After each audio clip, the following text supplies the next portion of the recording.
tadi antara sedutan drama yang ada kena-mengena dengan topik kita hari ini, iaitu adab menegur ibu bapa. Kalau kita tengok tadi ada dua situasi, Farid. Betul. Sememangnya itu drama, tapi saya pasti itu jugalah yang berlaku dalam realiti kita.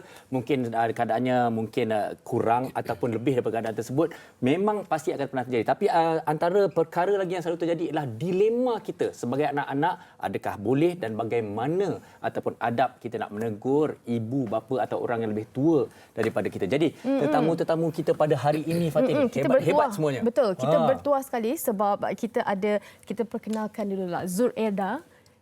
Agaknya macam tetamu wanita yang boleh orang kata mewakili ibu lah, Fatin. Dan juga Wan. Ataupun ini. Wanda.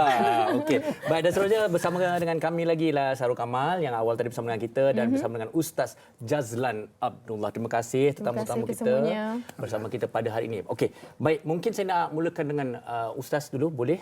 Okey, Ustaz, secara umumnya terlebih dahulu kita bercakap pasal menegur ibu bapa, orang yang lebih tua. Kerana kita daripada kecil selalu diingatkan dengan orang tua kena hormat, tak boleh lukakan hati, tak boleh guriskan hati. Tetapi bagaimana dalam keadaan-keadaan yang membolehkan kita dan adab-adabnya?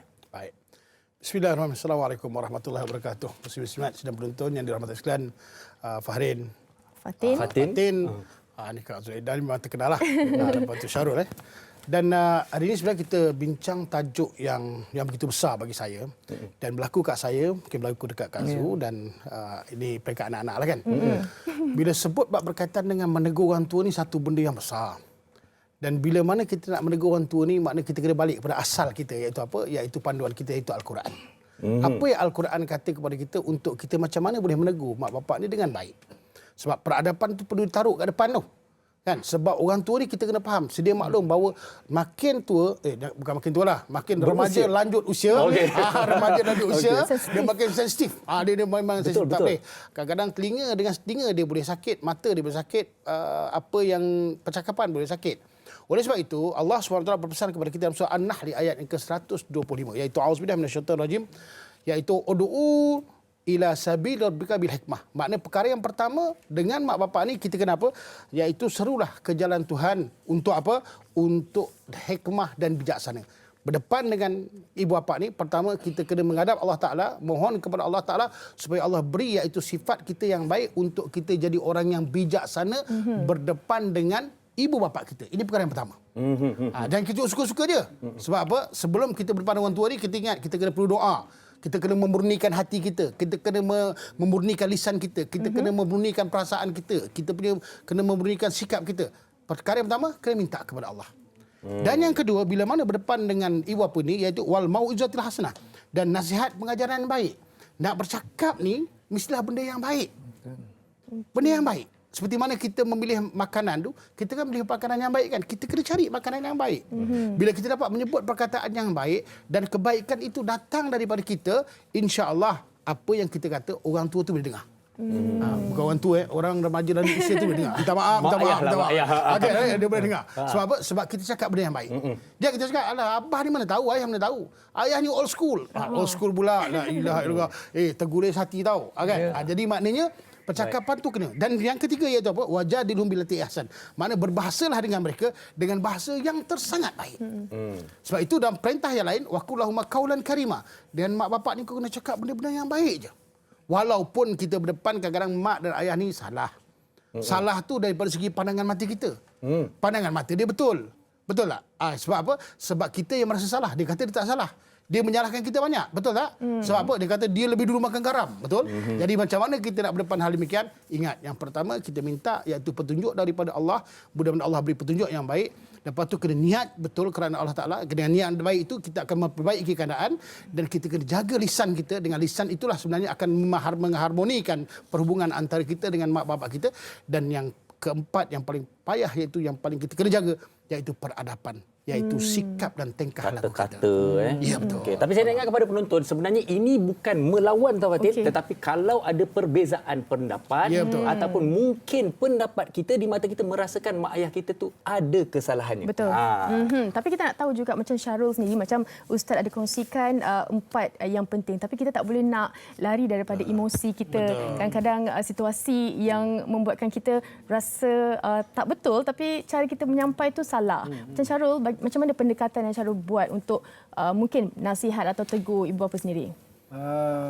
Yalah, biasanya mak ayah ni dia kalau semakin meningkat usia dia semakin orang kata sensitif. Kan? Jadi kalau pada saya mungkin boleh mulakan kita doa. Itulah permulaan yang saya rasa mungkin baik. Kita doa dulu apa yang kita nak sampaikan. Kemudian terus istiqomah orang kata terus istiqomah, dan sebab itu dia punya step-step terawal kan. Kalau kita dah nak tegur tiba-tiba pergi step yang tiba-tiba bercakap tu mungkin sekejap lagi dia terasa ke apa kan. So mungkin dengan doa tu insya-Allah boleh membantu untuk menegur. Dan dia mungkin kat situ ibu ayah tiba-tiba boleh okey, dengan doa tu dia boleh macam sampailah insya-Allah. Sejuk hati dia kan. Sejuk hati Tuhan dia. tolong So kat situ pun kita penyampaian. boleh bercakap slow. Okey, baik. Jadi kepada Zuraida sendirilah, okey, ada 2 orang cucu dan anak-anak yang memang dah dewasa kan. Okey. Jadi sebenarnya kalau melihat dari sudut macam ni, kita nak pandangan daripada seorang ibu, seorang nenek. Okey, kalau anda nak ataupun ditegur, boleh ditegur, bagaimana caranya yang anda inginkan? Okey, terima kasihlah posting jemput saya untuk berkongsi rasa, emosi dan mungkin berkongsi tips Pandangan. nasihat, pandangan. Ya. Sebenarnya macam saya sendiri, saya dilahirkan dalam era 60-an. Maknanya sampai hari ini saya melalui era-era permodenan. Kalau macam zaman dulu lain, kita nak angkat muka dengan orang tua pun kita takut. Betul. Perbezaan era itu, timing tu lain dulu dan sekarang. Kalau dulu memang saya sendiri takut dengan mak bapak saya. Kalau mak angkat muka je kita dah tahu. Insut-insut pergi belakang. Kan? Dia buat muka je. Orang datang kan. Mulut je pun kita dah tahu dah. Kejap lagi memang kena libas. Tapi sekarang tidak. Jadi kadang-kadang sekarang berbeza. Anak-anak macam Syarul ni saya dah kira macam anak. Betul Ustaz macam anak kita Intan ni. Fatin. Intan pula Fatin ni. You know? Jadi bagi saya sebenarnya peradaban. Betul yang you cakap tadi. Kita sebagai saya, ibu ni dia lebih dia garang, tegas, tapi sebenarnya dia sangat rapuh.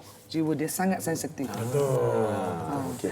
Macam mana kadang-kadang macam mana anak tu buat, walaupun dengan cara sengaja maupun tidak, ataupun dia menunjukkan tantrum dia, kadang dia empas dia pun kita dah rasa. Betul.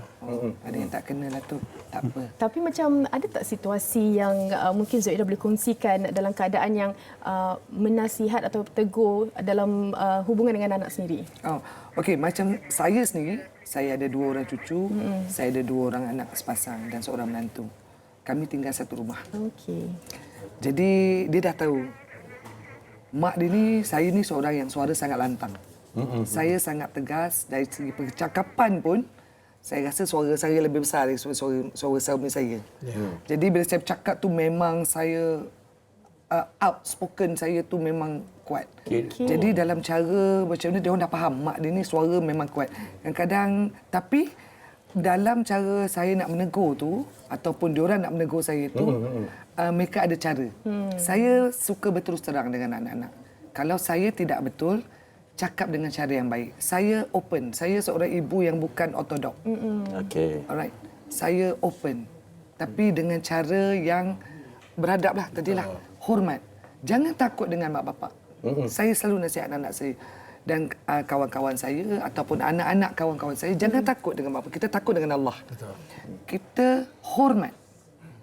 Rasa hormat tu perlu ada. Jadi bila kita nak buat sesuatu, ni mak aku. Walaupun kan mak moden, anak-anak yang zaman moden ni Ustaz dia lain. dia punya kehidupan harian tu lain. Kadang-kadang sekarang ada yang kata macam jadikan mak ayah tu macam kawan. Kawan. Tapi sebenarnya ada batas juga tu. Kena ada batas.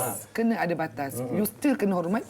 Itu ibu dan ayah kamu. Betul. Kena ada rasa hormat itu.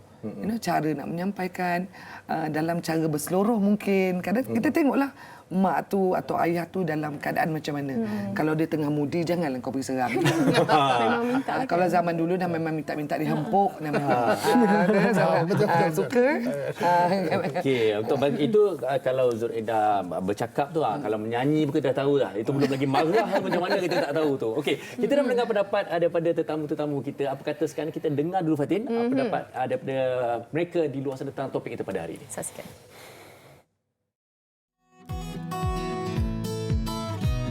Tiada masalah untuk menegur ibu bapa asalkan cara teguran tu dengan cara betul, bukannya cara macam kita tegur kawan-kawan. Kita boleh tegur ibu bapa kita kalau diorang ada buat salah, tapi teguran kita hendaklah macam berhemah. So kalau tak berhemah macam tegur dia sebelah hati dia.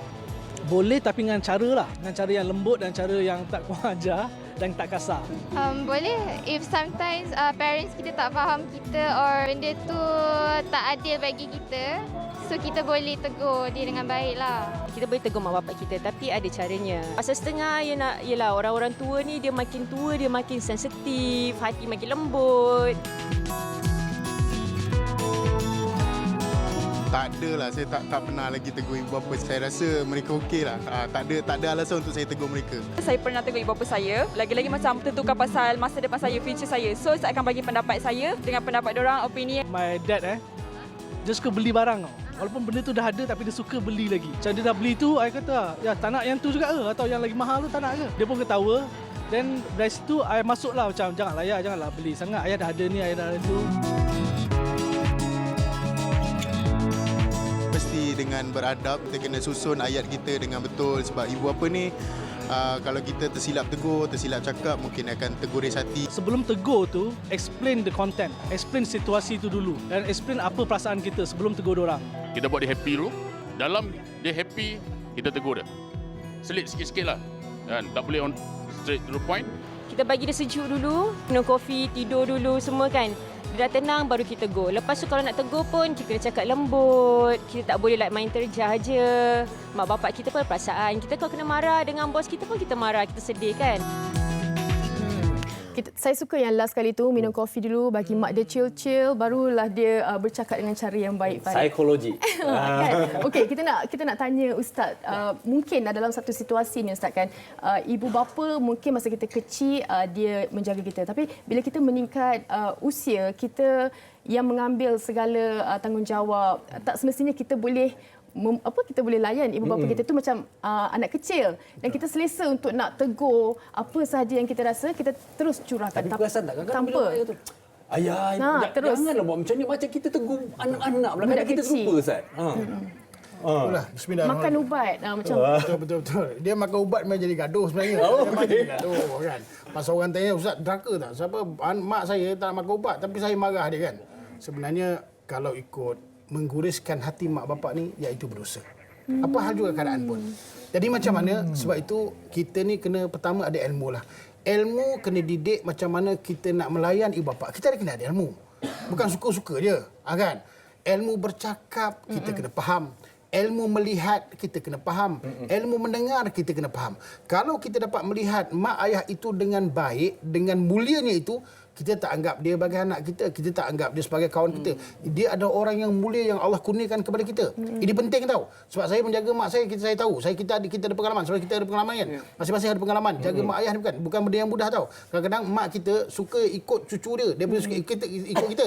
Sebab dia ikut kita, dia nak jaga hati kita. Tak nak pula nanti menyusahkan anak. Dia beri cucu dia berdarah. Ikut Datuk. Macam mana? Itu faham. Sebab itu betulkan cara mandang. Bila kita dapat pandang ibu dan ayah itu dengan mulia, insya-Allah kita akan dapat memuliakan keadaan. Pertama.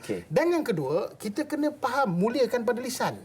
Maknanya bila kita dapat muliakan pada lisan, apa yang kita cakap tu mak ayah akan dengar. Seperti mana kita mengharapkan ayah kita bercakap kita dengan baik. Lepas tu anak-anak sekarang kan, ayah ni cakap kasar betul lah.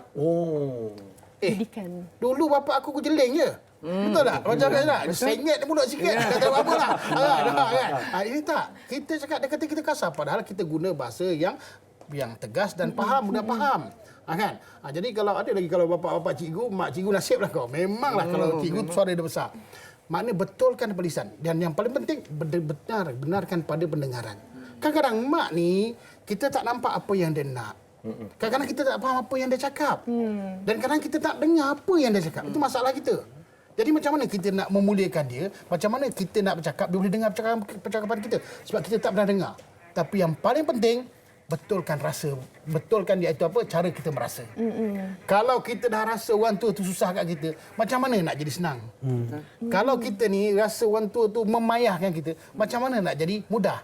Jadi betulkan ni. Betul melihat, betul mendengar, betul bercakap, betul merasa, insya-Allah mana komunikasi itu dia akan jadi baik. Perasaan itu akan jadi baik. Hubungan akan jadi baik. Akhirnya peradaban itu akan lahir, akan zahir dan di situlah dikatakan kesenian beradab dengan kedua ibu bapa. Okey, kami ada soalan daripada Facebook kepada Ustaz, tapi saya cakap kami simpan dulu. Yang ini agak berat sikit kita simpan nanti. Okey, tapi kita nak tanya pada Sarul lah. Kerana kalau kita lihatlah daripada Ustaz, daripada Zuraidah sendiri, kita bercakap pasal perbezaan generasi, generation gap kan, cara dulu, cara sekarang lain. Okey, mungkin Sarul ni kan, kalau kita mak ayah kita memang caranya berbeza. Sekarang ni 10 tahun pun dah nampak dah bezanya kan. Setiap 10 tahun dah nampak, 5 tahun dah nampak. Jadi Sarul macam mana nak menangani perbezaan pendapat, perbezaan pandangan? Mungkin sekarang cara nak cari jodoh, cara tengok orang, cara sebagainya. Macam mana tu kalau nak kata, dia kata betul, tak betul tu. Cara saya mungkin betul. Macam nak kasi dia dengar. Okey, macam kita nak berbalah lah. Kita berbincang. Berbincang sebenarnya. Berbincang sebenarnya. Benda tu yalah memang bukan mudah sebenarnya sebab masing-masing ada pendapat masing-masing. Pandangan yang berbeza kan. Tapi mungkin kita boleh tunjukkan sesuatu benda yang baik dulu untuk bagi dia percaya kat kita. Barulah dia boleh, okey, contoh kalau macam jodoh lah kan. Kita tunjukkan yang dia ni adalah orang yang sebetulnya. Kenapa. So tunjuk dekat dia. So mungkin kalau kita nak bercerita, bercakap saja kat mulut, mungkin tak laku. Jadi mungkin dengan perbuatan tu lagi laku daripada percakapan tu, insya-Allah. Itu kalau pada saya. Kalau saya nak tanya, saya tengok Sarul ni kira anak mak ke anak ayah ke? Anak mak ni. Anak dua-dua. tapi kami sempat stok juga Instagram macam anak mak ni. Kita boleh nampak lah.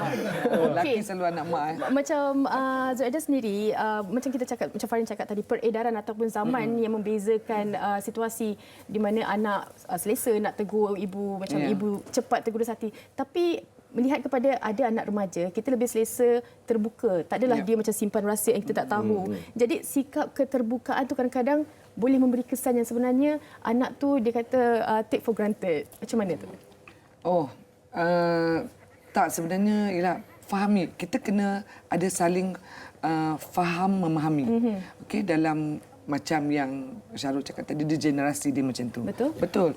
Apa pun macam mana orang kata, macam Syarul tadilah dia kata action dia lebih ini kan. Ya, itu yang terbaik.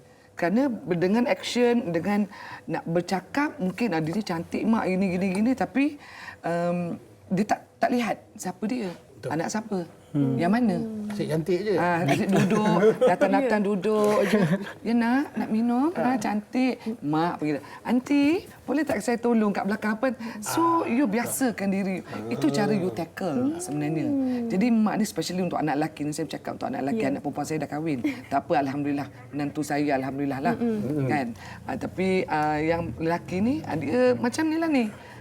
Tapi sebaiknya kalau dia tunjuk dengan action dia tadi, okey, you nak jumpa mother I ni. So begitu juga dengan anak saya ajar. Bila you nak jumpa dengan your bakal in-law ke apa ke, walaupun bukan sekalipun, tapi tunjukkan cara macam mana you nak tackle, macam mana I nak bakal menantu I tackle your father. Macam itulah juga dia punya ni. So, kerana selebihnya itu nanti akan lahirlah datangnya doa. Betul. Doa kedua ibu bapa. Yang mana tiada hijabnya. Betul tak, Ustaz ya? Kita, of course, kita sebagai ibu dan ayah, especially mak, kita akan, walau buruk macam mana pun perangai anak tu, macam mana pun keadaan anak tu, tapi doa kita tu tak pernah putus. Macam mana pun dia guris hati kita, kita tak pernah putus. Betul, Macam betul. itu jugalah mak saya cakap dengan saya. You know, itu kerana doa ibu ni jadi kepada mereka yang ada ibu bapa ni, kalau boleh layanlah dengan cara yang terbaik. You know, tidak akan ada ganti je. Kedua ibu bapa ni. Okay, baik. Itu kasih seorang ayah dan ibu kepada anak-anaknya. Dan juga kalau kita nak ingatkan, tak kira seburuk mana, tidak sempurna mana pun mak ayah kita, tetap mak ayah kita, Ustaz. Okey, jadi inilah soalan yang saya nak kongsi dengan Ustaz tadi sebenarnya daripada Facebook. Okey, mak ayah pun manusia juga. Mereka ada ketidaksempurnaannya. Okey, jadi soalannya dekat sini, masih ada lagi ke ibu bapa yang nak dengar nasihat anak? Walaupun mereka bersalah, pelbagai cara, pelbagai adab dah dipatuh, tapi masih ditakut lama. Tetapi berdosakah seorang anak membiarkan ibu bapa hidup dalam kemungkaran? Maknanya jelas ni mak ayah ni salah ni.